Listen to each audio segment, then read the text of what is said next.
we can be the generation that ends it for good. Malaria must die, so millions can live. Sure.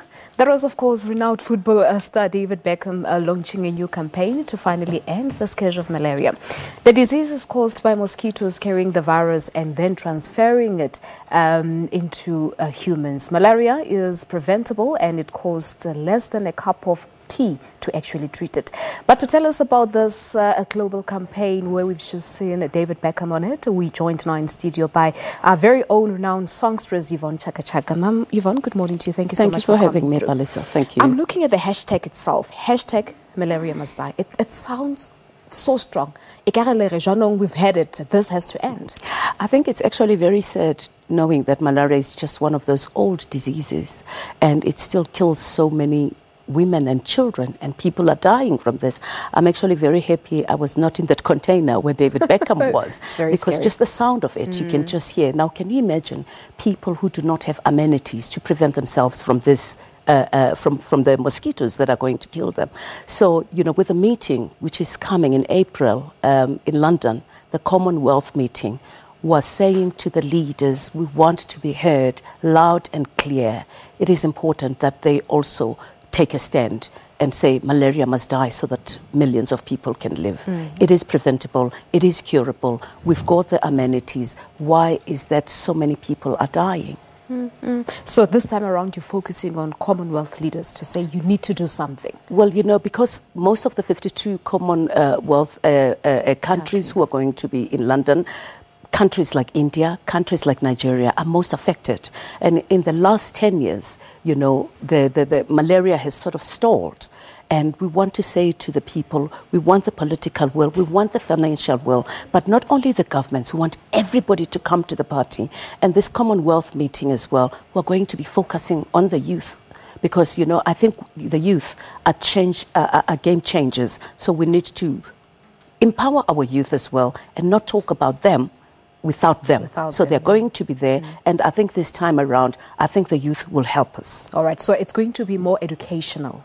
It's educational. We want financial. We want the political will. We want everybody to come to the party because we cannot have this old disease still killing so many people. Yeah. But apart from David Beckham, as we've seen him there on that clip, and yourself, do we have other celebrities maybe coming on board?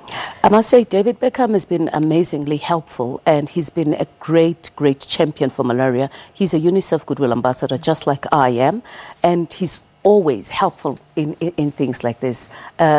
Princess Astrid was as well for rollback malaria and Yusundu. So I think so many people out there want to see malaria dying, in fact, this time for good, because we've had different campaigns. But this time we're saying it really has to die so that millions have to live. Yes. And I was reading this recent report on malaria, I think it's by the World Health Organization, which indicates that about 216 million people are infected with malaria in 91 countries. That's back in 2016. So it shows that it's not getting better, but instead it's getting worse. Precisely. You know, in 2016, so many things happened. 445 people were affected, and in the Commonwealth countries, 216 million people died. So you can imagine that something needs to be done drastically because we can't. We were doing very well. People were using their sleeping nets. People were allowing people to come and do indoor residual spraying. What are we not doing correct now? Why is malaria coming back? And this time it's coming so forceful. Remember, malaria is very clever as well. It hides. And we need to tackle this head on. Yeah, but what is it, Ma'am Yvonne, that we're not doing well anymore? Why has it come Well, I think complacency is something that I think it is. Because, you know, we just think, oh, you know, we're bringing down malaria.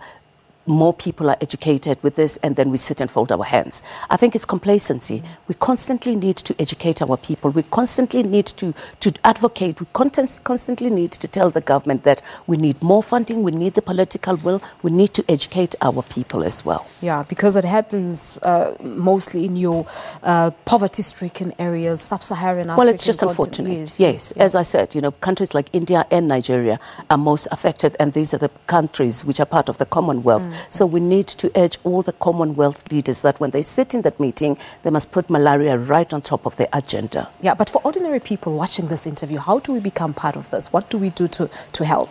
Well, at home, at home, at school, I think for me, education is the most important thing. When you teach children things at school, they'll go back home and teach their parents. Yes. So I'm actually grateful for platforms like this, because we're disseminating this information. We're talking to the people about this plight to say, be careful, be aware, take precautions, because malaria is preventable and curable. But if you do not take any of those things, you are going to find yourself in trouble. All right, we have to leave it here. Ma'am Yvonne, thank you so much for coming through. So the meeting takes place in April? In April in England. All right, all the best for the meeting. Thank you very much. Thank you very much, Raleigh. Yvonne Chaka Chaka, of course, thank you very much to her. She's our very own renowned songstress, and talking to us about the launch of the Malaria Must Die global campaign. So you can become part of the campaign, as she said, just by disseminating information and making sure that people talk about this. All right, and